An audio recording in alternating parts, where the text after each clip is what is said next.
Olá, caro aluno, sou o professor Magno Gomes e esta é mais uma aula de macroeconomia, ok? Nesta aula, então, vamos estar falando praticamente sobre a economia monetária. Vamos falar lá um pouco sobre a história da moeda, bem como os multiplicadores monetários, né, o multiplicador da moeda. Vamos ver que não é só o governo, né, só o Banco Central que pode também criar moeda. Vamos ver que os bancos comerciais também têm esse poder, de certa forma, né? E vamos ver também as funções e a característica também da moeda. Perfeito? Bom, então sem mais delongas, vamos ao quadro aí com o nosso convite ao estudo. Mas só para a gente reforçar, né, que o endereço para quem acompanha o chat via Skype é aqui arandatutel@croton.com.br. Então, nesta unidade, né, onde eu falar da economia, né, monetária,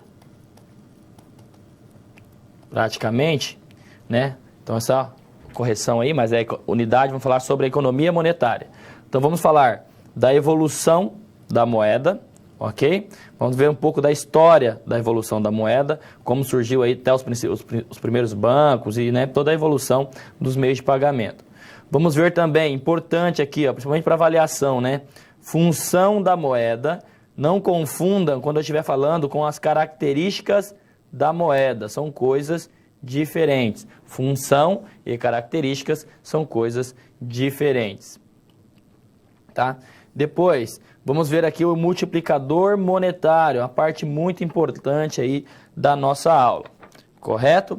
Bom, e como de costume, então temos aí, né, o nosso estudo de caso, onde a gente vai estar resolvendo as situações, problema da empresa aí Transporte Brasil. Então a gente vai ter aí a Transporte Brasil, uma empresa que vai atuar no ramo de transporte, né? Bem como também no transporte rodoviário de passageiros, tá? E vamos ter aí o senhor Bruno, né, o gerente geral, como responsável desta empresa. Tá? Então todas as nossas situações, problemas, será em cima aí da Transporte Brasil.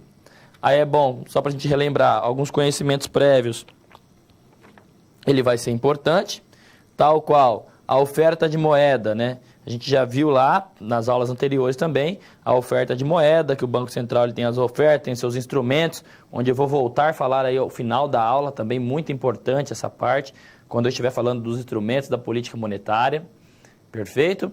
Bem como a demanda por moeda, né?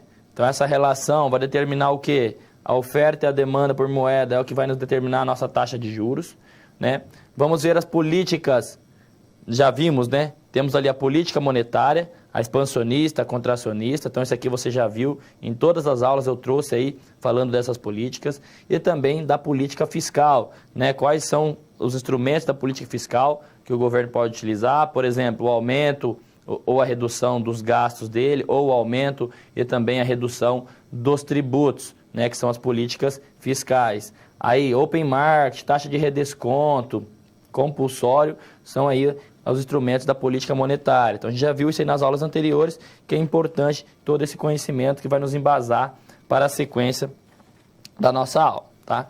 Então, como de praxe, vamos estar aí resolvendo as situações e problemas, tá? Onde vamos ter, então, a empresa Transporte Brasil, consolidada aí no ramo de transporte de passageiros em todo o Brasil. Então, vamos aí ao quadro conhecer um pouco mais sobre a história desta empresa. Então, temos aqui que no Brasil, né, a Transportes Brasil, ela vai aqui no Brasil, ela tem o setor, né, o setor de transporte em si, ele é responsável por 3,5% do PIB do país. Isso é muita coisa por apenas um setor, né? Porque se você pegar aí, né, bilhões e trilhões, pegar 3,5% vai dar muita, né, um valor agregado muito grande. Então é um setor importante, né? Quando falamos em transporte no Brasil, sabe-se que temos também uma predominância muito grande de qual modal? Do transporte rodoviário, né? Desse modal, que você vai variar aí, né, nos dias atuais de 60% a 70% de todo o transporte, principalmente o agronegócio, que serve para fazer o escoamento lá da plantação do produtor até chegar ali aos portos, né, para ser exportado, por exemplo, né? A grande parte é feito aí via rodoviário. Tranquilo? E aí temos a empresa Transporte Brasil, então, que vai trabalhar no transporte rodoviário de passageiros. E ela vai atuar em todo o território nacional. Perfeito? Ainda sobre mais um pouco dessa empresa, temos aqui, né, que atende tanto iniciativa privada, né, como também o setor público. Então ela faz viagens municipais, fazem viagens interestaduais e até mesmo internacionais, sendo esta então regulada pela Agência Nacional de Transporte Terrestres, a ANTT. Bom, como vive então um bom momento, a Transporte Brasil pensa em ampliar a sua frota, já que tem conseguido fechar contratos grandes de concessões e transporte público municipal. Então ela está ganhando várias concessões aí, né, com o direito de ofertar esse trabalho, oferecer esse trabalho aí para os municípios. Porém, qual que é então o desafio aí do senhor Bruno, que é o gerente geral da Transporte Brasil? Ele vai estar preocupado, então, pois a Justiça do Trabalho, ela vai proibir que os motoristas dos micro-ônibus continuassem fazendo também o papel do quê? De cobradores, tá? Então, adaptar todos os carros com catraca e contratar funcionários novos para trabalharem como cobradores seria aí financeiramente inviável, né? Insustentável. Então, é essa daí que vai ser já dando gancho, né? A nossa primeiro problema a ajudar essa empresa a solucionar. Então, ela tem aí que, né, vai precisar ampliar, porém, aí, sem esperar, surgiu a iniciativa do governo aí de falar o seguinte: olha, o motorista não vai ter mais que se preocupar com o troco, ele vai apenas dirigir. Aí a empresa vai fazer todos os seus cálculos de viabilidade e vai ver se, né, contratar e mudar o sistema ali por catracas e ter cobrador acabaria ficando inviável. Então, sendo assim, eu chamo a nossa primeira situação problema. Olá! Você já pensou no dia a dia da carreira que você escolheu seguir? Bom, para ter uma ideia dos desafios da sua área, agora você vai procurar soluções para situações problema.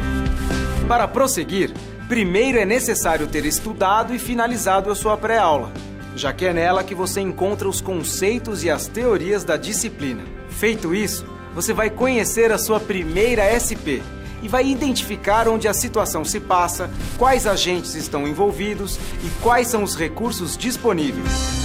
Com essas informações, você vai problematizar o contexto apresentado para então solucionar o desafio. Preparado para começar a SP1? Então, boa sorte e até mais!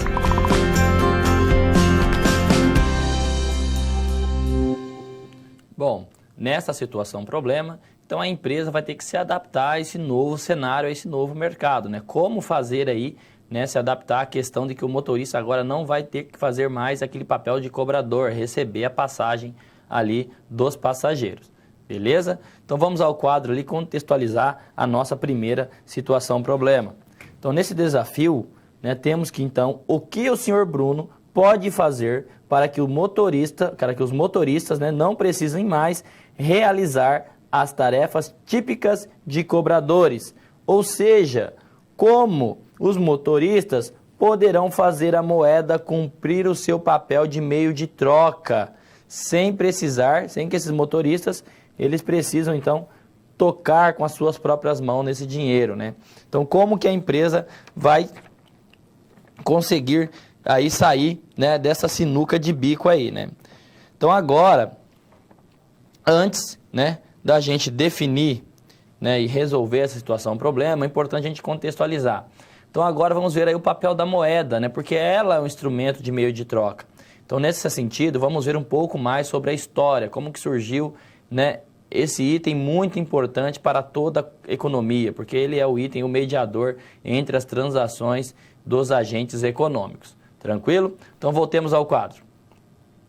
Bom, historicamente, né, tínhamos ali, então você imagine lá no início, né, não havia moeda, né? Então, praticava-se o quê? Vai ter lá a prática do escambo, que é a simples troca de mercadoria né, em seu processo aí in natura, né, sem equivalência de valor. Então lá as pessoas começam primeiro, o pescador, por exemplo, pescava para você, para o seu consumo, para o seu grupo de convívio ali, mas aí ele percebeu que sempre sobrava um excedente. E esse excedente, então, né, também acontecia onde? Né, nos grupos, nos indivíduos que era mais dedicado ali à agricultura. Então o excedente do grupo ali, né, dos pescadores e o excedente dos agricultores, eles faziam a troca, né, sem equivalência de valor. Então, peixe por milho, e aí começou a surgir, né, os primeiros comércios nessa época, tá? Bom, mas imagine aí então, né, qual que era o problema deste tipo de comércio. Então, imagina um pecuarista, né? Então, o cara cria gado e ele precisa, então, ali, ele quer consumir ali uns 10 quilos de milho. Ele vai dar um boi inteiro em troca ali de alguns, né, do milho, por exemplo, de uma saca de milho, ou de 1 quilo de milho, que seja, ele sairia perdendo. Aí surge o primeiro problema. Qual que é o primeiro problema? É o problema da divisibilidade, né? Mas aí você pode falar, não, professor, era mais fácil, poderia ser ajustado. Poderia ali, né, abater o boi, pegar as partes e trocar apenas por um mocotó em 5 kg de milho. Tranquilo. Mas e o outro, e o restante? Ele iria acabar perdendo, né? Aí você fala assim, não, professor, mas ele não precisa perder. Ele poderia procurar outras pessoas que estariam interessados aí, então, na carne e fazer também o escambo com outra coisa. Perfeito o raciocínio. Mas qual que era o problema? Era o grande problema da coincidência de desejos. Você teria que encontrar de fato alguém que estava interessado no seu produto. Então vamos ao quadro. Então, dado o escambo, né, qual que são os principais problemas? O problema da divisibilidade, né? Então você teria que dividir aí, dependendo do seu bem que você iria trocar, né? Mesmo você conseguindo dividir em partes lá o boi, no nosso exemplo, você teria que encontrar o quê? Pessoas que tivessem interesse também em consumir o seu produto. Então entramos ali no problema da coincidência de desejos, tá? Sem falar que as transações, então, nessa época são o quê? Transações bilaterais, né? Ou seja, apenas entre duas pessoas ali, ou dois grupos. E nesse sentido, as transações, elas não eram eficientes, né? Elas acabariam sendo ali transações ineficientes.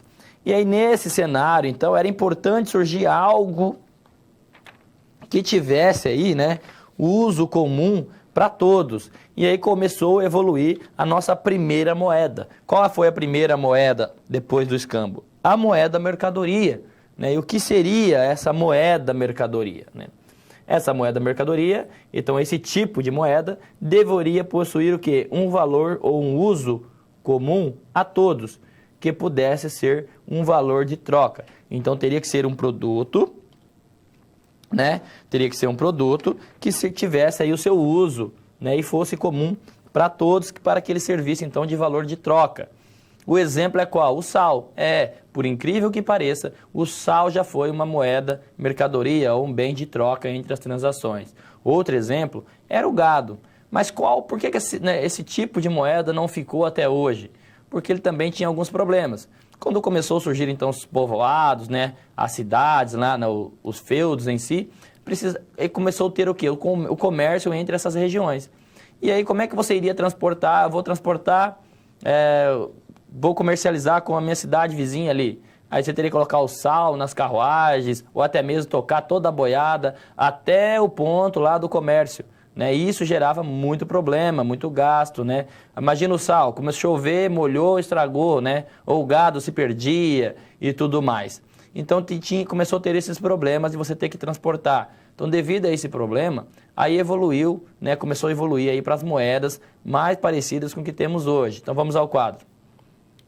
Então, após a moeda mercadoria, devido principalmente aí à questão do transporte, né, e a globalização, começou a surgir a comercialização entre as regiões, aí era preciso o quê? Ter algo mais prático, que tivesse valor e que fosse fácil transportar. E aí começou a surgir as primeiras moedas. Então tinha a primeira moeda de pedra, moeda de pau, né, e foi evoluindo essa moeda até chegar, né, o que temos ali, né, Depois ali do século, né, no século VII a.C., inclusive, surgem ali as primeiras moedas mais parecidas com as atuais, né? Depois vai evoluindo e chega ali nos metais preciosos, a moeda de prata e a moeda de ouro, tá? Mas também, né, a moeda de prata e a moeda de ouro, né, ficou bastante tempo ali na sociedade, mas depois também começou a surgir alguns problemas com ela. Qual que era? Também no comércio, né, que acabou formando os primeiros bancos, mas também, né, a questão da raspagem da moeda. Então, o ouro, por exemplo, como era um metal precioso, o pessoal começava a fazer o quê? A raspagem. Ia lá, raspava a moeda, tirava o ouro puro, misturava com o chumbo, porque ela teria que ter o mesmo peso, né, o pessoal? Então, ele controlava pelo peso da moeda de ouro. Mas aí o chumbo, então, dava esse contrabalanço. Aí tirava o ouro, misturava com o chumbo e ficava ali meio homogêneo, amarelinha, o ouro, tranquilo. Daí que veio aquela ideia de morder a moeda, né? Quando a pessoa mordia a moeda antigamente, como o chumbo é um metal mais mole, né? A moeda acabava amassando. Aí ele via que ali tinha uma moeda falsa, né? E também começou a surgir o quê? O problema dos saqueadores, né? Dos furtos. Então, os comerciantes pegavam ouro, ia transportar até uma região com a outra, e aí começava a ter o quê? Os saqueadores, né? Tipo Robin Hood, por exemplo, da nossa história ali, bem conhecida, né? Começava a saquear, a roubar os comerciantes. E aí teve alguém muito esperto nessa época que falou o seguinte, bom, sempre tem alguém vindo fazer comércio aqui na minha cidade. Então, o cara constrói lá uma casa, né? Um banco, que seria os primeiros bancos, a pessoa para proteger, e no início até cobraria ali para estar recebendo ou protegendo esse dinheiro. Então, os comerciantes não precisavam mais transportar esse valor em mercadoria, essas moedas de ouro. Ele apenas transportava o quê? Um papel dizendo qual era a quantidade que ele tinha ali naquela casa de depósito, né? Que eram os nomes que começou a dar na época ali, casas de depósito. E aí, voltamos ao quadro agora. Assim, então, depois que tinha lá então as nossas casas de depósitos, os comerciantes começavam a deixar, né, o dinheiro depositado, e aí começou a surgir aí, né, o primeiro ideia do quê? Do papel moeda, que era simplesmente o papel discriminando a quantidade de dinheiro que os indivíduos tinham no banco. E aqui é bem bacana, porque esse cara, né, que construiu essa casa para proteger, né, o valor, o dinheiro, o que acontece? Acontece que ele teve a seguinte sacada, ele percebia que o pessoal voltava lá, sei lá, em tantas luas para fazer comércio. E nesse meio termo ele vinha ali um indivíduo, né, que estava precisando de dinheiro.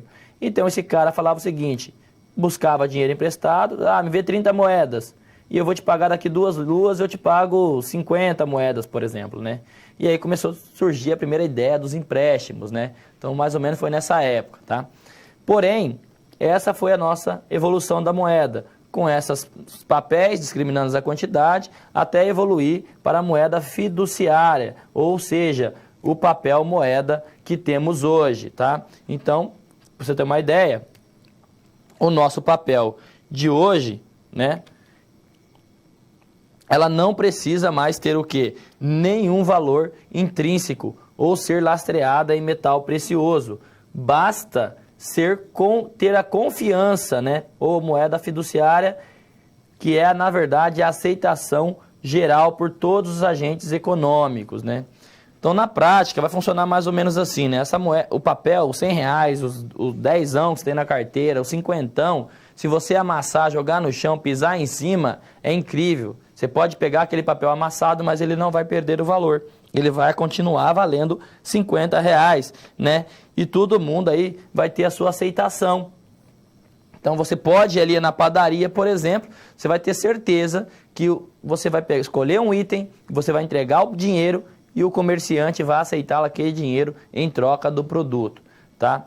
Então a moeda é o objeto de aceitação geral utilizado na troca de bens e serviços e ela tem a sua aceitação também garantida por lei, tá? E aí na sequência então desta evolução temos que o comércio ele vai ficar mais dinâmico, né, com a papel moeda. Então não é mais necessário o quê? A coincidir os desejos, ou seja, aquele problema lá do escambo não tem mais, e também não tem mais o problema da divisibilidade, porque vou apresentar logo mais as características da moeda. Então você tem aqui, por exemplo, agora o pecuarista, o alfaiate e o cirurgião. Então o pecuarista ele precisa de roupa, então ele pega a roupa e entrega a moeda. O alfaiate não precisa de carne do pecuarista, ele quer ali ter um procedimento médico. Então ele passa o dinheiro ao cirurgião e recebe o seu procedimento. O cirurgião sim precisa da carne, então ele passa a moeda de novo ao pecuarista e recebe o alimento. Então perceba que as transações aqui são mais eficientes e principalmente ela é o que? Né? Ela é multilateral. Ou seja, tem vários agentes fazendo aí o comércio, né? Então, surgindo assim, então, o surgimento da moeda como unidade de troca comum e de aceitação geral vai permitir o quê? A difusão do processo de trocas e também a potencialização da divisão do trabalho, né? Então, essa é o quê? Começou a dar a importância desse meio de pagamento tão importante que foi aí, né, o papel moeda. Maravilha? Então esse papel moeda, agora vamos ver que ele vai ter algumas características e também as suas funções. Vamos ao quadro. Quais são as principais características da moeda? Ela é o quê? Ela tem aceitabilidade, tá? Então guardem isso aí. Aceitabilidade é uma característica da moeda. A moeda deve ser aceita pela maioria das pessoas. Ela também, uma das suas características é indestrutibilidade e inalterabilidade. O que significa isso? Significa que a moeda, então, ela deve ser suficientemente durável. Em tal sentido que não se destrua, né, ou estrague à medida que as pessoas forem utilizando, né? Então ele tem que ter essa característica. Outra característica é a da homogeneidade. O que seria essa característica da homogeneidade? Está dizendo que duas unidades monetárias diferentes, mas de valor igual, devem ser rigorosamente iguais. Nossa, professor, confundiu tudo. O que significa isso? Não entendi essa definição. Simples. Que uma nota de 10, ela vai ser rigorosamente igual a duas notas de 5. É isso que está dizendo, tá? Essa homogeneidade. Então, se você tem uma nota de 10 na sua carteira ou duas notas de 5, você tem R$10, pronto e acabou. Vai valer a mesma coisa, tá? Se um produto custa, né, sei lá, alguma coisa, né, o pacote de arroz ali custa R$5, R$10, se você pagar com uma nota de 10 ou duas de 5, você vai levar o produto do mesmo jeito. Outra questão é que é a divisibilidade, né? Então, a moeda, ela deve, então, possuir múltiplos e também seus submúltiplos, de tal forma que as grandes transações, comprar um iate, por exemplo, até comprar ali uma bala, né, no bar ou na lanchonete, você deve conseguir fazer essas transações, desde as grandes transações até as pequenas. Então, você tem que ter essa questão da divisibilidade, que é o que não apresentava no escambo também. Ela deve ter a transferibilidade, ou seja, deve ser facilmente transferível de um agente para outro, né? Então você passa para outro agente, no momento em que o dinheiro está em posse de um outro indivíduo, já é dele. Então ela é muito fácil ser transferido de um indivíduo para o outro. Ela tem que ter facilidade de manuseio e transporte, né? Bom, essa característica, né, já por si só ela já se define. Então hoje, né, o transporte do dinheiro é muito fácil, basta um clique, já sai de uma conta para outra, né? Você nem vê o dinheiro de certa forma. Aí, depois de falar das características, temos aqui o que chamamos de conceitos, né, e propriedades e funções. Então aqui são o que? As funções da moeda, isso é importante, não confunda com característica. Qual é a função da moeda? Ela é um meio de troca. Então, acontece quando o comprador passa a moeda ao vendedor ao comprar um bem ou serviço. Quando entra em uma padaria, por exemplo, você está ciente, né, que o local vai acertar esse dinheiro em troca do produto. Outra função, ela é unidade de conta. Então, é um padrão de medida de todos na economia, né, que vai utilizar em termos de preço. Então, por exemplo, se um suco custa R$5 e uma bolacha custa R$ 2,50, você não vai dizer que o suco vai custar 2 bolachas, você vai dizer que o suco custa R$ 5,00, ok? Por isso ela é uma unidade de conta para todos os produtos. E também ela é o quê? Uma reserva de valor. Isso aqui é importante. Se não houver inflação, tá? Apenas isso, porque a inflação a gente já viu que corrói o poder de compra do dinheiro. A moeda, ela pode acumular para a compra de bens e serviços em um tempo futuro, né? Você pode guardar, ou seja, você pode poupar, tá? Assim, quando um vendedor aceita a moeda no presente, ele pode ficar com essa moeda e trocar, né? E usar ela no futuro, tá? Ainda sobre as funções, vamos ter aqui as funções que chamamos de funções ampliadas da moeda. Quais são essas funções ampliadas da moeda? Então, a primeira aqui é que ela é padrão de pagamento diferido. Então, diferido já significa adiado ou prorrogado. Assim, a moeda é usada para facilitar os pagamentos e também recebimentos ao longo do tempo, tá? Então, essa medida ela vai viabilizar o crédito e também os adiantamentos financeiros. Perfeito? Depois também temos como função, ela tem uma função liberatória. Então, a moeda tem a capacidade de liberar, né, um devedor de uma situação passiva. Ou seja, quando alguém tem uma dívida e vai quitar esse compromisso financeiramente, com o dinheiro, com a moeda, né, a pessoa fica livre da situação devedora. Então, quando tu paga uma conta, você vai ficar livre dessa conta. É isso que está dizendo. E depois temos aqui uma outra função que ela é instrumento de poder. Então a moeda pode, né, ela traz o quê? Poder para o seu possuidor. Ou seja, quem tem muito dinheiro acaba por ter poder. E quem tem poder sempre vai almejar mais dinheiro, tá? Então esse poder não fica restrito apenas à área econômica, mas também ela chega a atingir principalmente a esfera política e também social, tá? Então, não confunda a diferença entre função da moeda e suas características, tá? Então, visto toda essa definição, agora conseguimos ajudar aí a empresa Transporte Brasil com a sua situação problema. Vamos ao quadro. Então, nessa questão, a Transporte Brasil poderá, então, desenvolver algum instrumento que tenha função de meio de troca.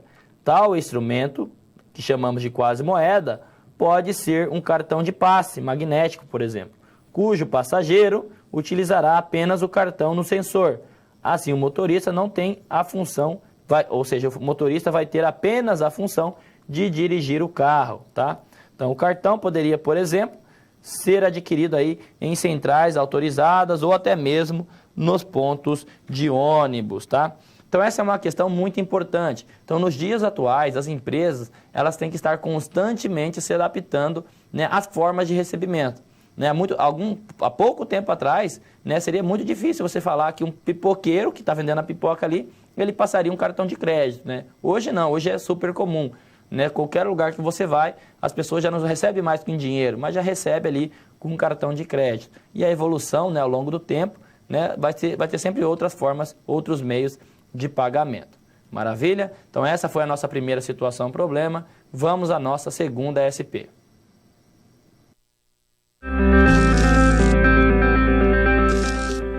E aí, conseguiu encontrar uma solução satisfatória para a SP1?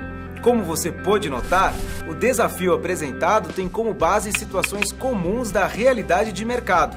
Eles são elaborados a partir de informações de empresas, experiência dos professores e acontecimentos do cotidiano. Isso significa que antes mesmo de você se formar, além de todo o conhecimento teórico, você já está em contato com a realidade do seu futuro profissional. Ah, e caso surja alguma dúvida, acesse o fórum e envie a sua pergunta, ok?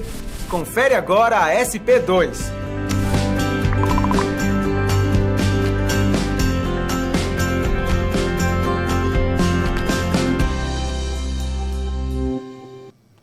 Bom, nessa situação problema agora, vamos falar aí um pouco sobre o multiplicador monetário e o poder dos bancos comerciais em também criar moeda. Maravilha? Vamos ao quadro.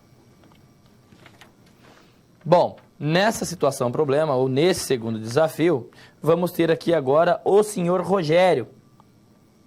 ele é o gerente financeiro da empresa, né? E ele será o responsável pela compra dos novos ônibus para a organização, pois a empresa acabou então de fechar contratos de concessão de transporte público municipal, né? Até aí tranquilo, faz parte, porque o Rogério, ele é o gerente financeiro.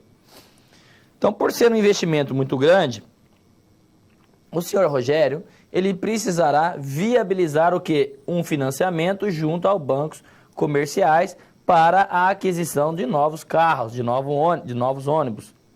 No entanto, o senhor Rogério está preocupado com a informação ainda não confirmada que vem sendo aí ventilada nas redes sociais. Também muito cuidado com informações de redes sociais, temos que ter certeza do que está lá, se é verdade ou não. Bom, aqui temos, o governo poderá então voltar a confiscar a caderneta de poupança, essa é o que está sendo aí ventilado nas redes sociais. Esse rumor está levando algumas pessoas a sacarem seus recursos financeiros depositados nos bancos comerciais.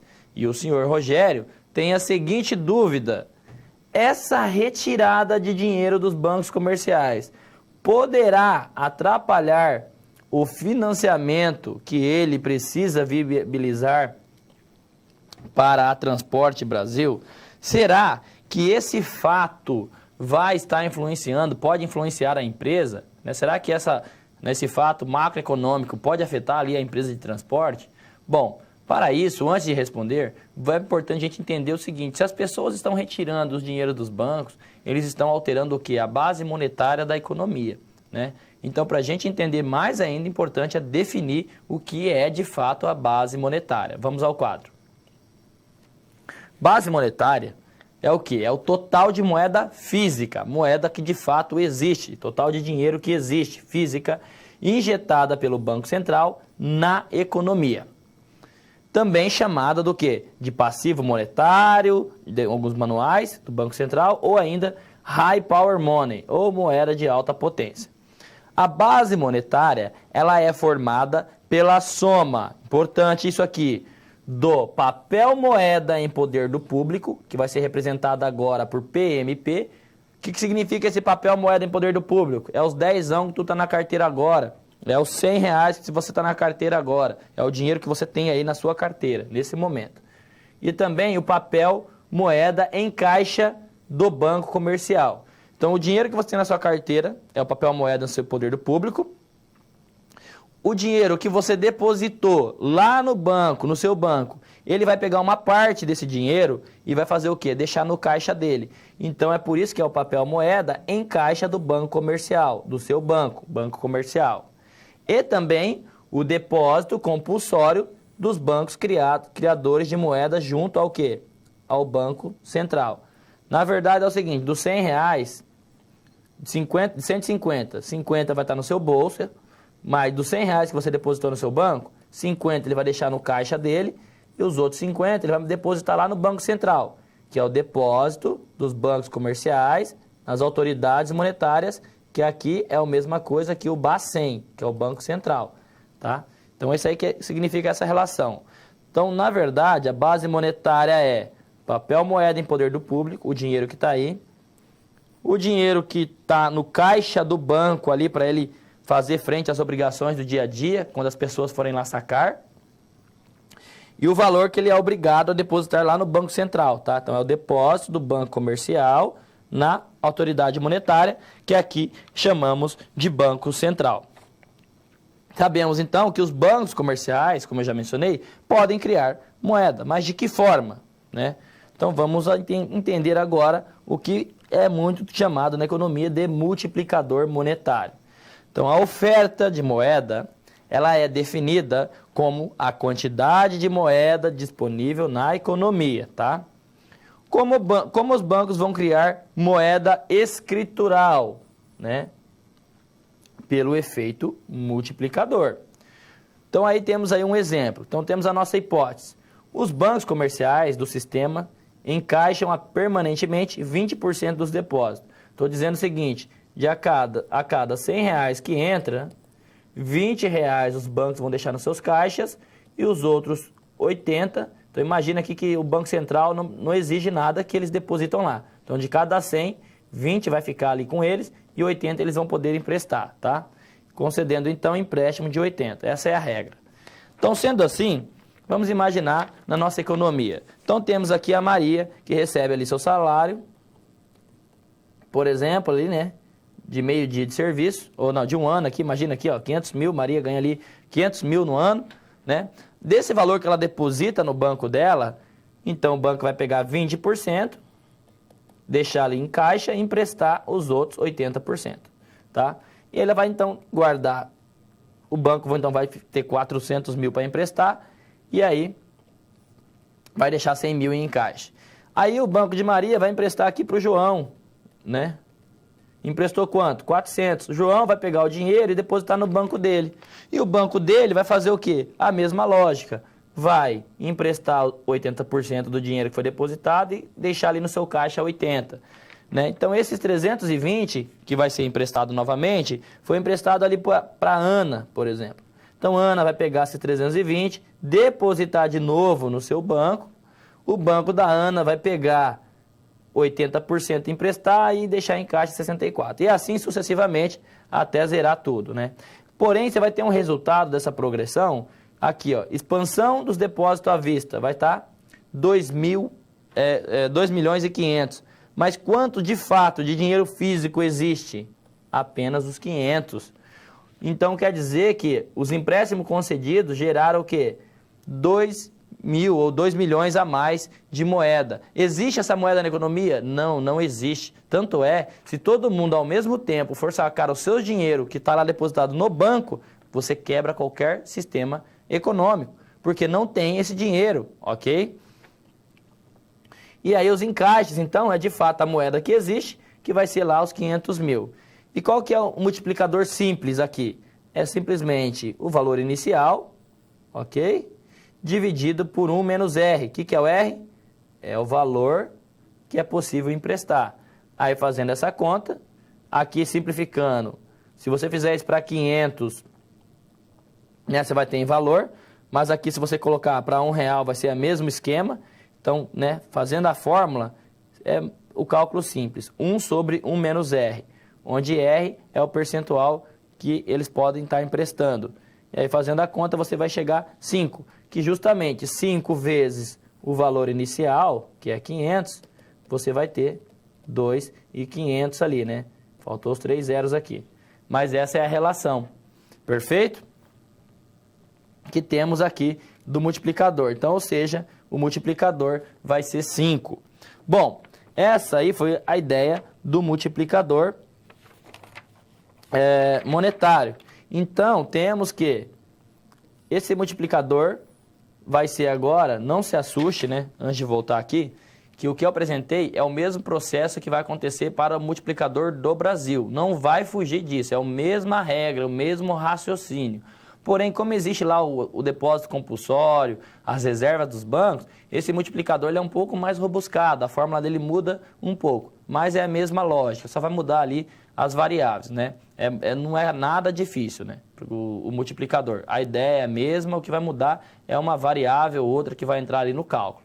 Então vamos ao quadro agora, ver o multiplicador da base monetária brasileira, tá? Então aqui vai mostrar o quê? O grau de expansão da base monetária, né? Que é a moeda física, ou moeda primária emitida, através dos empréstimos dos bancos comerciais e, consequentemente, criação do quê? De meios de pagamento, tá? Que é denominado na economia de M1.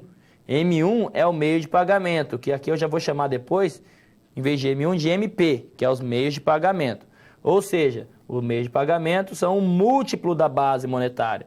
Então, os meios de pagamento vai ser sempre maior do que a base monetária, porque vai ter aqui sempre um multiplicador, que é esse K, que é o que vamos calcular agora, né? Quanto vale esse K? Como que se calcula esse K na economia brasileira? Bom, aqui está a fórmula. Nossa, professor, é muito difícil, né? Fórmula não assusta. Não, é simples. Por quê? Primeiro vamos ter aqui nossas variáveis. K é o quê? Multiplicador da base monetária. É o valor que eu quero calcular. Simples. É o valor que eu vou estar calculando ali encontrando, né, o multiplicador da base monetária brasileira. O que significa esse C? Bom, o C ela é a taxa de retenção do público. O que seria isso?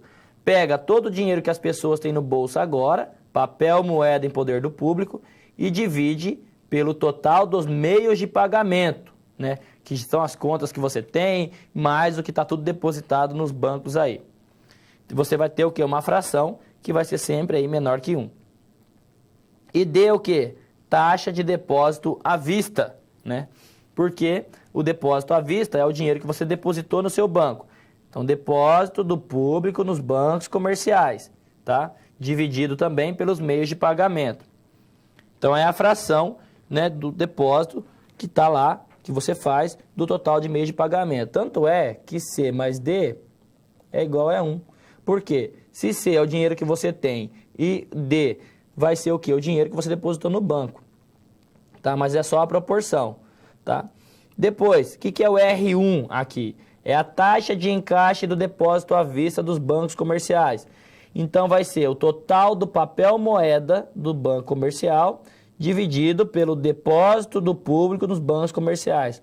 Ou seja, é aquele 20% do exemplo anterior, né? Quanto, por exemplo, se de 100 que você depositou, os bancos vão ficar 20, então ficaria 20 dividido por 100, que 100 aqui seria o total do seu depósito no banco, e 20 ele vai manter em caixa, então você teria ali 0,2, por exemplo, tá? E depois o R2 é o quê? A taxa de reserva dos bancos comerciais.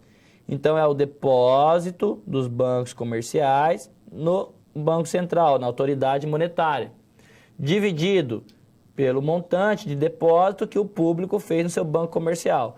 Bom, você não depositou 100, 20% ele deixou em caixa.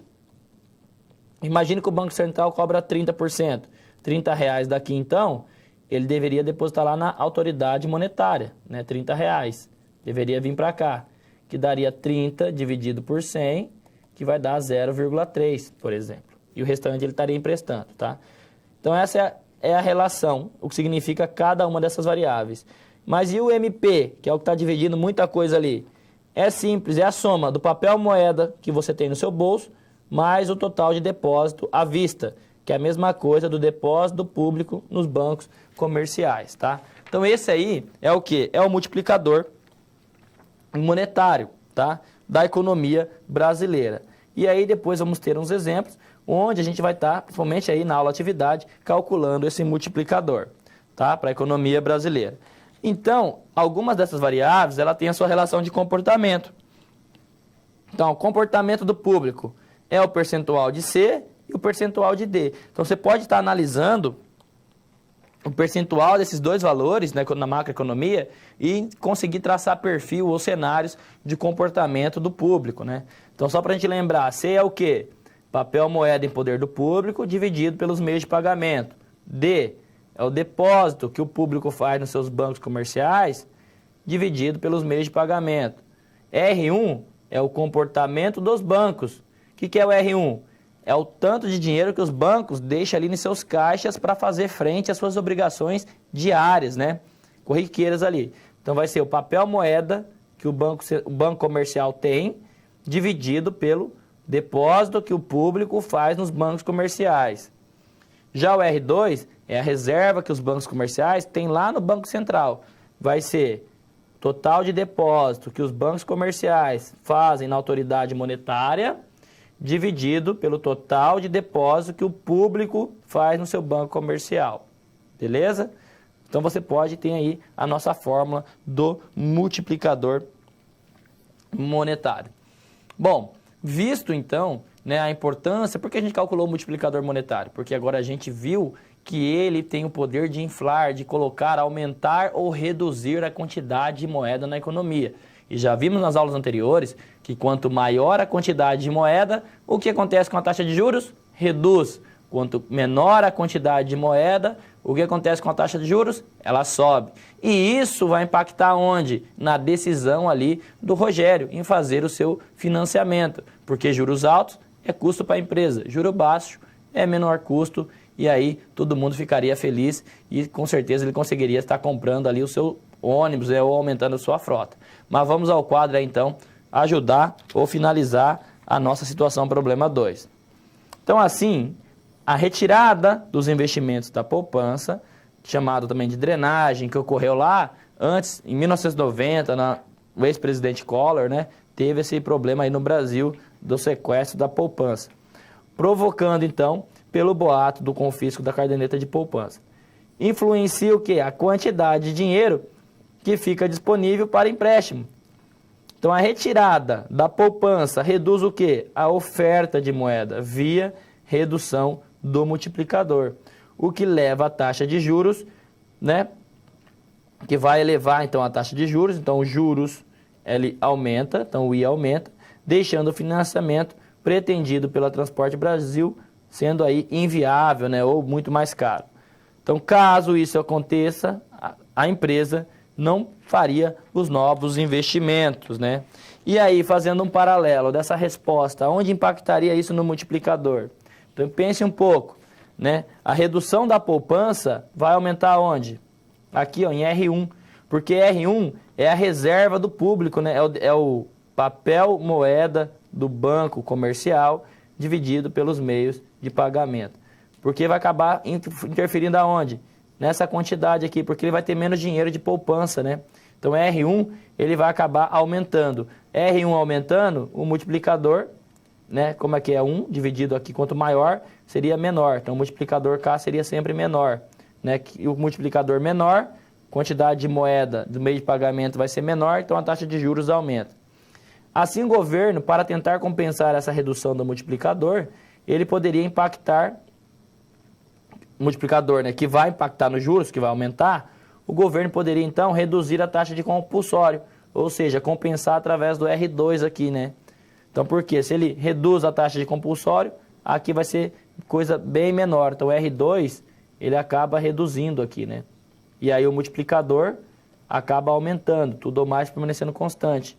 Então, é importante nesse sentido, né? O governo ele poderia atuar balanceando. Como R1 aumenta devido ao sequestro, ao resgate das poupanças, ele poderia reduzir o compulsório baixando o R2, né? Então, ele baixaria o R2 e compensaria o aumento do R1. Então, essa política tende a aumentar a oferta de moeda e, consequentemente, reduzir a taxa de juros. Ele poderia, então, estar, de certa forma, ajudando com a empresa, caso assim fosse necessário. Beleza? Bom, esta, então, foi a nossa segunda situação problema. Agora vamos à nossa terceira SP.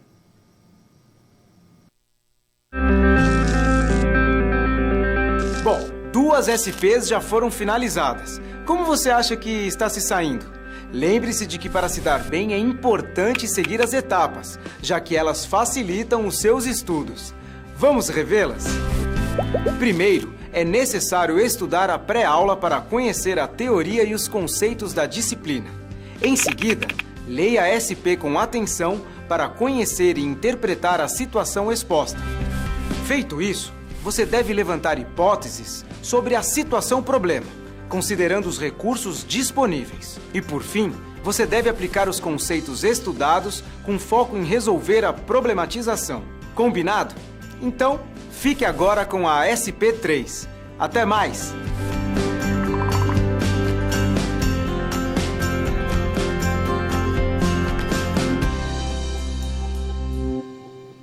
Pessoal, na prática, todo esse cálculo, papel moeda em poder do público ou o depósito do público nos bancos comerciais, tudo isso são informações que você pode encontrar aí, por exemplo, somente nos sites governamentais, tá? Por exemplo, o Banco Central, você consegue entrar lá e pesquisar e você vai ter aí essas estimativas, esses valores. Maravilha? Na prática é isso. Na didática, caso você tenha que calcular o multiplicador, os valores serão aí apresentados, serão dados para você. Mas o mais importante é você entender que existe um multiplicador, que de fato a quantidade real físico de moeda, de dinheiro físico, ele é menor do que o total de meios de pagamento. Maravilha? Então vamos agora à nossa próxima situação problema. Então nesse desafio, nessa situação problema 3, temos aí que devido ao bom momento financeiro da empresa, fazia 5 meses, né, que o gerente, então, havia que ele aplicara ali quase 10 milhões em renda física. tá? A ideia do senhor Rogério era manter esse dinheiro, então, aplicado por pelo menos 2 anos, que a alíquota de imposto de renda que incide sobre esse rendimento, né, dessa aplicação fosse caindo ao longo do tempo. Então, tem alguns investimentos que quanto mais tempo você fica, né, nesse investimento, o imposto de renda vai reduzindo ao longo do tempo, fazendo então a Transporte Brasil ganhar mais dinheiro com a operação, tá? Porém, né, qual que é a inquietação aí? No entanto, informações vinculadas nos meios de comunicação dizem que o banco garantido, que é o banco da empresa, está com problemas financeiros. Bom, nesta situação, será que o senhor Rogério deve sacar imediatamente todo o seu dinheiro aplicado no banco garantido? Ou será que o Banco Central pode fazer alguma coisa para que o banco garantido se recupere, fazendo com que o senhor Rogério, então, não precisasse sacar o quê? Sacar o seu dinheiro de forma tão rápida aí, né? Sacar seu dinheiro tão rapidamente. Tá? Então, essa é a situação problema. Então, antes também de responder essa SP, agora é importante a gente entender um pouco o papel aí, principalmente do Banco Central, do governo, em todo o sistema financeiro da economia. Então, vamos ao quadro. Bom, pessoal, então antes de responder se o governo ele poderia ou não, né, ajudar ou socorrer o banco, o importante então é a gente também verificar aí a composição do sistema financeiro, que vai estar lá também, lá junto ao Banco Central, você vai conseguir encontrar essas relações. Onde vamos ter aqui os órgãos normativos, que o nosso foco aqui é essa primeira parte, né, mas aqui eu trouxe completo. Então vamos ter o Conselho Monetário Nacional, tá? Então, o Conselho Monetário Nacional, que ele vai ser composto lá pelo ministro da Fazenda, ministro do Planejamento, do Banco Central também. Tá? Então, esse aqui é os órgãos normativos, né? Então, que vai ter lá suas principais competências: autorizar a emissão de papel moeda, controlar o valor interno da moeda, fixar diretrizes ali para normas e políticas cambial, ele também faz as diretrizes, zelar pela toda a liquidez da solvência do mercado, do sistema financeiro, né? Ele vai acabar também, estipulando limites para remunerações e operações lá dos serviços bancários. Então, esse aí é o órgão que vai trazer as diretrizes, tá? Da economia monetária. Que vai ter aqui como suas entidades supervisoras o Banco Central, o Bacen, e aí a Comissão de Valores Mobiliários. Então, o Banco Central tem como supervisionar e fiscalizar os seus operadores. Quem são os seus operadores? Instituições financeiras captadoras de depósito à vista, que podemos chamar aí dos bancos, né? Nesse sentido aqui, tá? Depois, tem as demais instituições financeiras, bancos de câmbio, também ele vai fiscalizar isso. E outros intermediários financeiros, administradores de recursos terceiros, tá? Isso aqui é o papel do Banco Central, vai fiscalizar toda essa relação aqui, esses operadores. Já a Comissão de Valores Mobiliários, ela vai fiscalizar quem? A Bolsa de Mercadorias Futuras, a BMF, né? E aqui a Bolsa de Valores, que é a Bovespa, que são as ações. Aqui é onde é vendido, negociado, contrato futuro de commodities, tá? E ali na Bolsa de Valores é onde é negociado as ações. Aí os outros órgãos normativos do sistema vai ser o CNSPC, que é o Conselho Nacional de Seguros Privados, né, que vai ter como a sua entidade supervisora a SUSEP, né, e os seus operadores são os reguladores, sociedade de seguros, sociedade de capitalização, né, e entidades abertas que trabalham com a previdência complementar. O outro ali, por fim, é o Conselho Nacional de Previdência Complementar, que vai ter a Previc como sua entidade supervisora e toda ali as entidades, empresas fechadas e privadas complementar de fundos de pensão, tá? Aí cada um é responsável por fiscalizar essa parte. Bom, como o nosso foco na monetária é aqui nessa primeira sistema, né? Tirando ele daí, apenas para a parte que nos interessa, temos aqui então órgão normativo, importante isso, quem que é? Conselho Monetário Nacional, CMN. Então ele que vai normatizar, trazer as leis, né? Toda a parte ali da base, de cima, né? pegar e fazer essas diretrizes. E aí ele vai ter aqui como suas entidades, então, supervisoras, o Banco Central e a Comissão de Valores Mobiliários. O Banco Central, ele vai ficar responsável por quem? Né? Por esses operadores, pelos bancos comerciais, bancos de investimentos, bancos múltiplos. Então, a gente já vê aqui que tem 3 conjuntos de bancos. Já vamos entrar a ver a diferença entre eles, tá? E a Comissão de Valores Imobiliários vai ver a Bolsa de Valores, vai fiscalizar também as corretoras e distribuidoras. Então, esses são aí os sistemas que vai compor aí, né, o Sistema Nacional e o Conselho Monetário também nacional. Isso é muito importante. Então, visto agora, entrando, né, ou só vimos todo o sistema da monetária e agora vamos ver o papel deste cara aqui, do Banco Central, né? Quais são aí as funções do Banco Central? Então, o Banco Central, ele tem como função a emissão do quê? Da moeda, tá? Então, ele quem vai emitir a moeda. Professor, então lá no Banco Central que imprime o dinheiro, que sai lá o papel? Não, quem imprime dinheiro é na Casa da Moeda. O Banco Central, ele só vai mandar a ordem, a quantidade e tal, tá? Da moeda. Ele também é o quê? É o banco do governo. Por que é o banco do governo? Porque é no Banco Central onde é negociado os títulos públicos do governo, que é aí o que financia a dívida do governo, né? Então lá é o Banco Central que vai vender. Quando se você fazer um investimento, Tesouro Direto, né? Você vai estar negociando lá com o Banco Central, beleza? Tesouro Direto, taxa Selic, então é lá o governo que faz, que vende os títulos públicos. Ele também é o banco dos bancos. Por quê? Porque o Banco Central, vamos ver depois, mais adiante, que ele pode fazer empréstimo aos bancos comerciais, né? Cobra juros, né? Bem punitivo, de certa forma, diga-se de passagem, né? Juros altos. Mas também ele é onde recebe os depósitos dos bancos comerciais. Sabe o compulsório, que os bancos comerciais são obrigados a depositar? É lá no Banco Central que eles vão deixar. Ele também é o superintendente do sistema financeiro, né?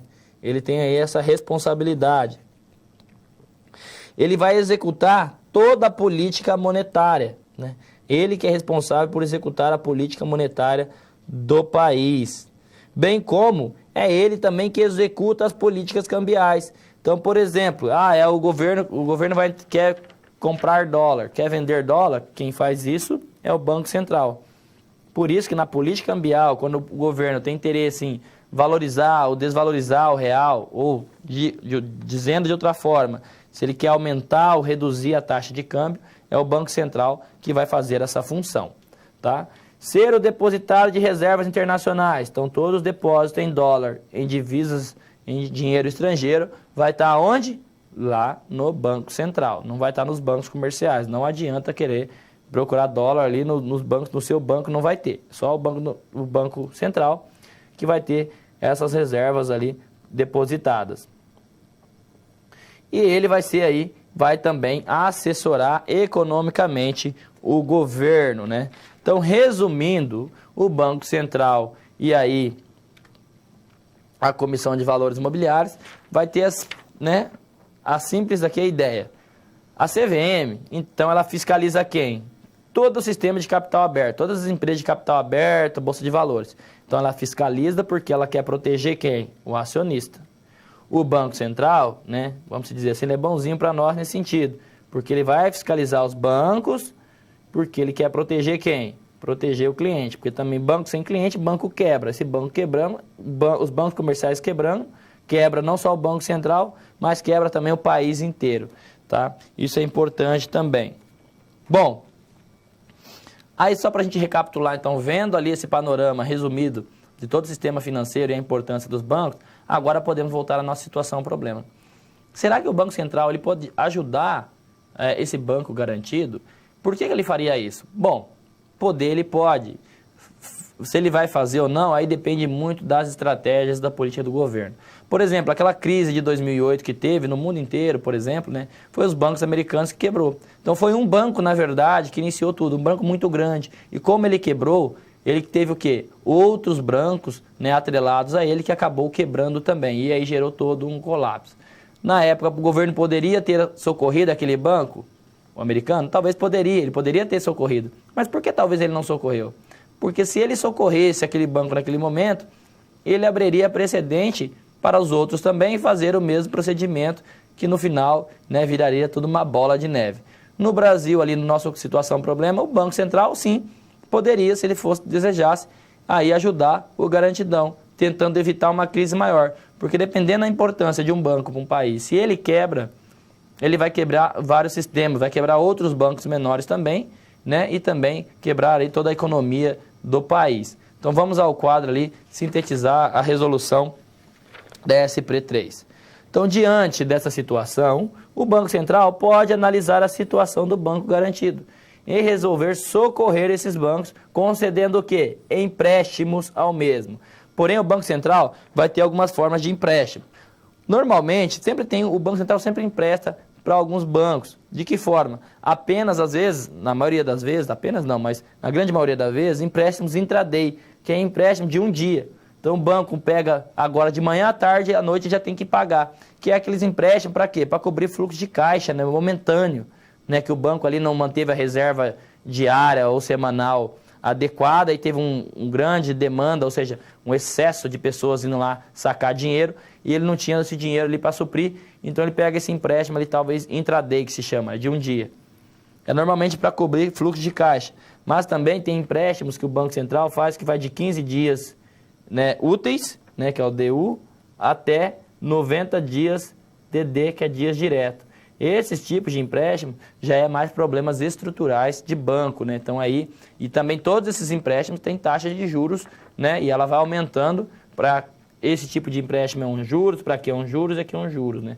Então é o que? Ele tem essa taxa, ela sempre tende a ser o que? Uma taxa mais punitiva, né? Que era geralmente para os bancos evitarem a fazer isso. Porque senão, se estiver fazendo isso daqui, ó, é porque ele está com algum problema estrutural e ele está apontando que vai quebrar em algum momento. Então, essa política pode ser viável, pois a quebra de um banco pode gerar grandes problemas econômicos que poderia refletir em outros bancos. E assim, uma possível quebra do sistema financeiro. Foi visto lá em 2008.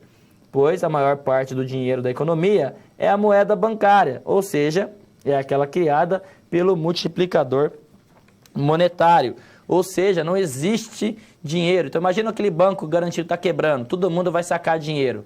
Todo mundo que depositou dinheiro nele lá, vai lá buscar, porque tem o dinheiro depositado. Mas aquele banco vai ter de fato o dinheiro em espécie para passar para as pessoas?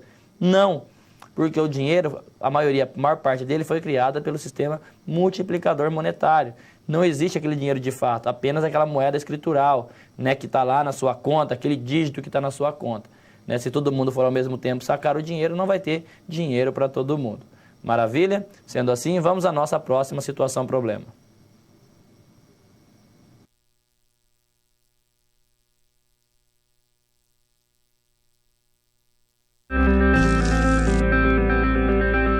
Quando você faz uso de todo o material didático, você passa a conhecer as teorias e os conceitos da disciplina de forma mais completa. Só assim as SPs que servem de exercícios práticos que te preparam para o mercado de trabalho terão efeito na sua carreira. Ou seja, seguindo as etapas, você está adquirindo experiência profissional antes mesmo de terminar o seu curso. E se durante a sua leitura algum ponto de interrogação surgir, não se preocupe. Envie sua dúvida no fórum, ok? Fique agora com a SP4. Boa sorte!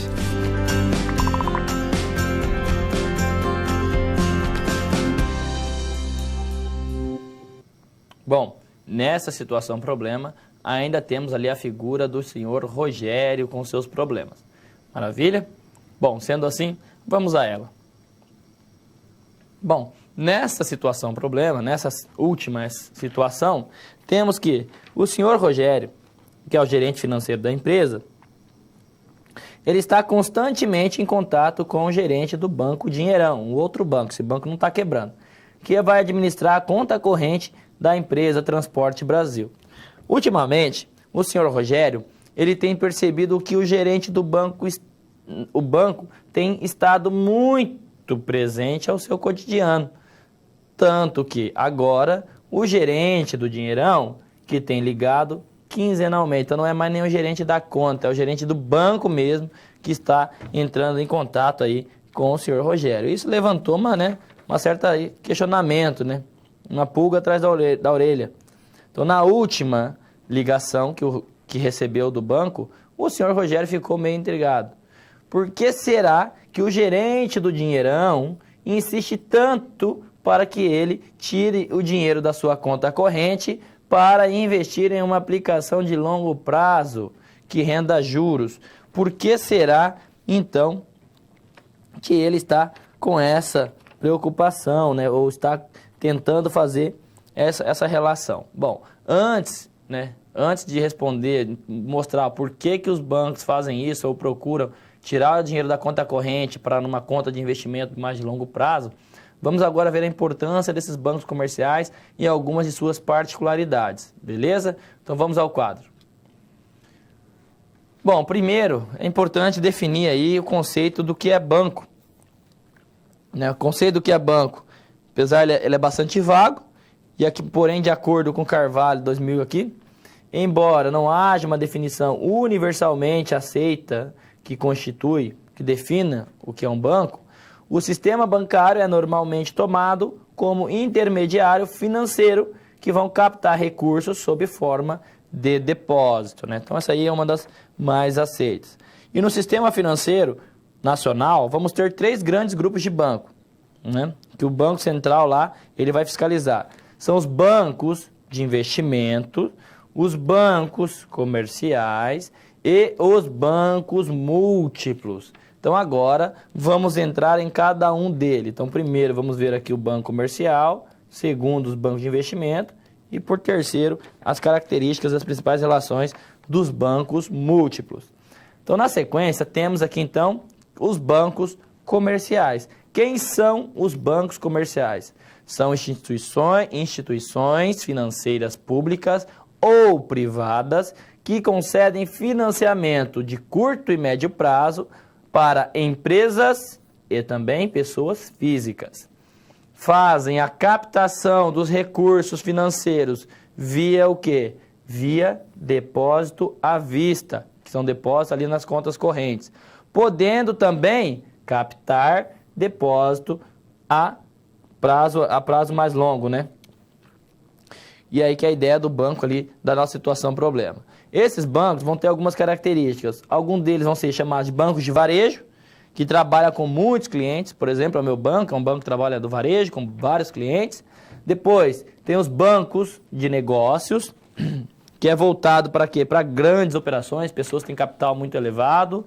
Depois temos aqui também o Private Bank, que é justamente para pessoas, né, ou físicas de patrimônio muito elevado, então que vai trabalhar só com pessoas físicas que têm muito dinheiro também, que é o Private Bank. Depois o Personal Bank também, ele vai ser aqui, né, específico para pessoas físicas de renda elevada, mas também de pequenas e médias empresas também. E depois tem os Corporate Bank, que é apenas para pessoas jurídicas, mas aquelas de grande porte, né? Não é empresas de pequenos portes aí não, pequeno porte aí não, são empresas de grande porte. Maravilha? Bom, visto as características dos bancos comerciais, temos aqui, então, os bancos de investimento. Quem são os bancos de investimento? São instituições financeiras privadas que concedem financiamentos de médio e longo prazo para a empresa, além de prestarem serviços especializados em operações de participação societária de caráter temporário, tais como oferta inicial de ações, operações internacionais e administração de carteira de investimento. Fazem a captação de recursos financeiros apenas via depósitos a prazo. Não possuem investimentos, banco de investimentos não possui contas correntes, tá? Então, bancos de investimentos, eles não vão possuir aí essas contas correntes, tá? Então, essas são as diferenças dos bancos de varejo e banco de investimento.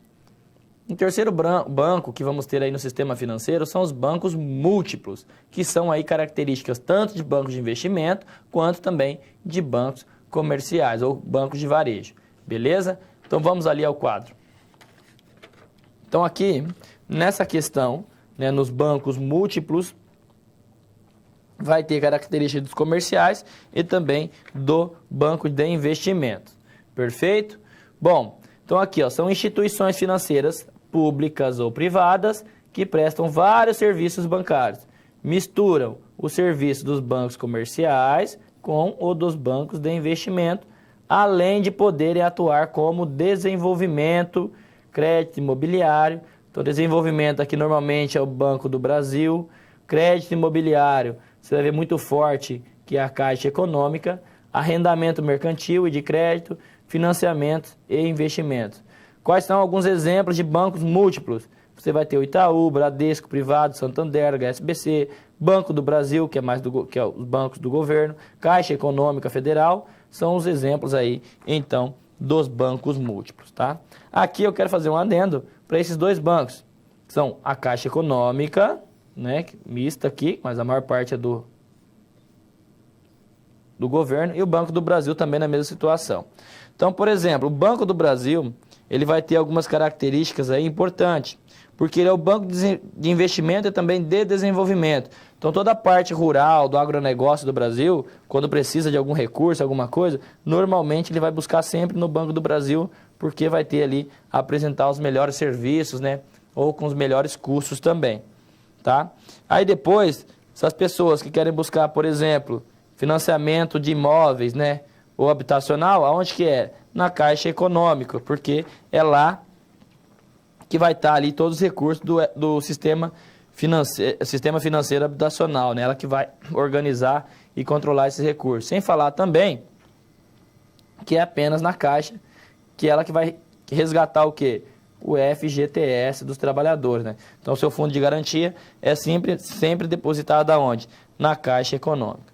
Também não foi mencionado aqui, mas é um Banco Nacional de Desenvolvimento, é o BNDES, né? Que é o Banco Nacional de Desenvolvimento e Social, tá? Que é de fomento aí mais para grandes empresas, também pequenas, mas de médio e longo prazo, tá? Que ele vai fomentar aí toda a economia no longo prazo, tá? Falando dos bancos, por fim aqui temos também as instituições financeiras não bancárias, tá? Que não têm capacidade de criação de moeda. Quem são? Quem não cria moeda? Os bancos de investimento não criam, porque não tem conta corrente, não empresta. Bancos de desenvolvimento também não, né? Que é a questão do BNDES. Sociedade de crédito financeira não conseguem criar moeda pelo sistema de empréstimo, multiplicador financeiro. Sociedade de arrendamento mercantil também não cria moeda. Corporativas de crédito também não cria o sistema de criação de moeda, e a sociedade de crédito imobiliário. Também são exemplos de instituições financeiras não bancárias, tá?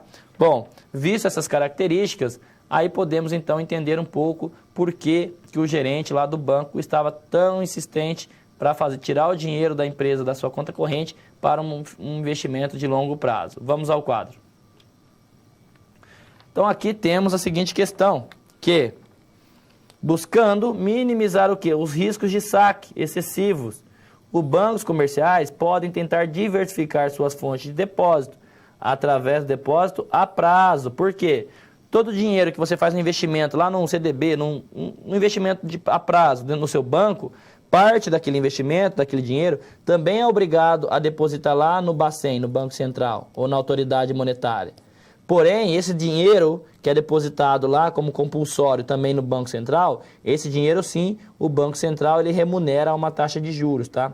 Pois, apesar dos depósitos a prazo exigirem dos bancos o pagamento de juros aos aplicadores, eles trazem vantagens à informação antecipada, por exemplo, de quando, ou seja, em qual data os clientes farão os saques, né? Então, ou seja, quando você faz lá um investimento de longo prazo, vou resgatar daqui 3 anos, o banco já sabe quando você vai resgatar aquele dinheiro. Então, logo, o banco pode trabalhar tranquilo nesse período de tempo com o seu dinheiro, né? Pode emprestar e tal, e ele vai saber com antecedência quando você vai estar resgatando o seu dinheiro. Já que exige aí, sempre esse tipo de investimento, vai exigir um período mínimo de carência, tá? Para que ele renda juros.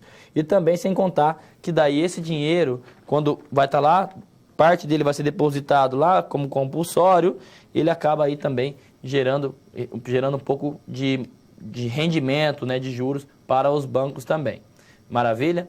Bom, essa foi a nossa resolução da nossa situação problema 4. Agora, em provocando novas situações, eu quero que você tenha muita atenção, porque são conteúdos muito importantes. Vamos ao quadro.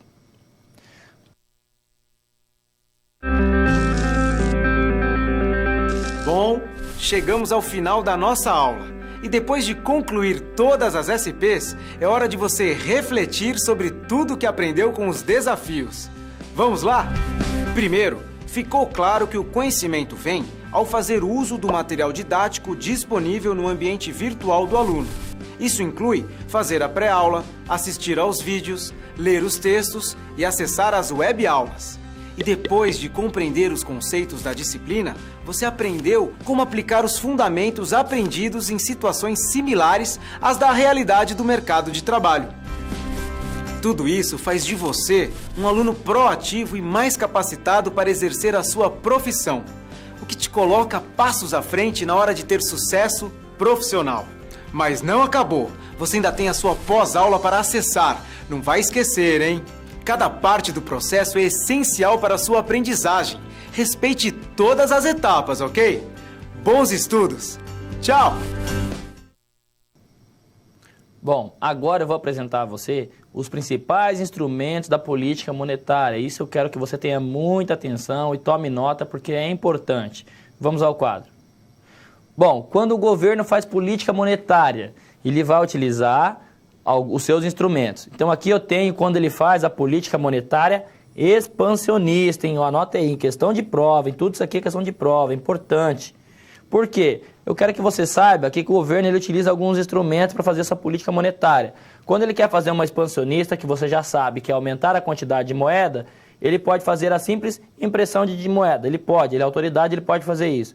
Mas ele vai atuar mais aonde?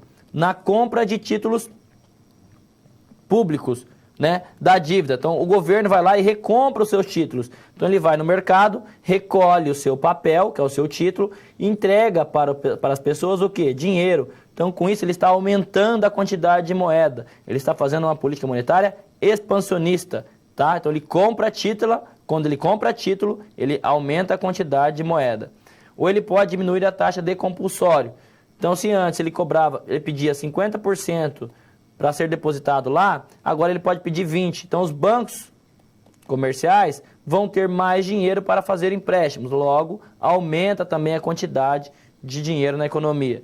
Então, diminuição da taxa de compulsório é uma política monetária expansionista, bem como a diminuição da taxa de redesconto. Então, se ele reduz a taxa de empréstimos para os bancos, se o Banco Central fala assim para os bancos comerciais, não, se você precisar de socorro, eu vou te emprestar uma taxa baixa. Então, os bancos comerciais vão querer emprestar mais, porque caso tenha algum problema, não vai ter tanto custo para ele. Então, diminuição da taxa de redesconto é o quê? Política monetária expansionista. E contracionista? Quais são os instrumentos? São os mesmos instrumentos, mas qual é a direção deles quando se fala de política monetária contracionista?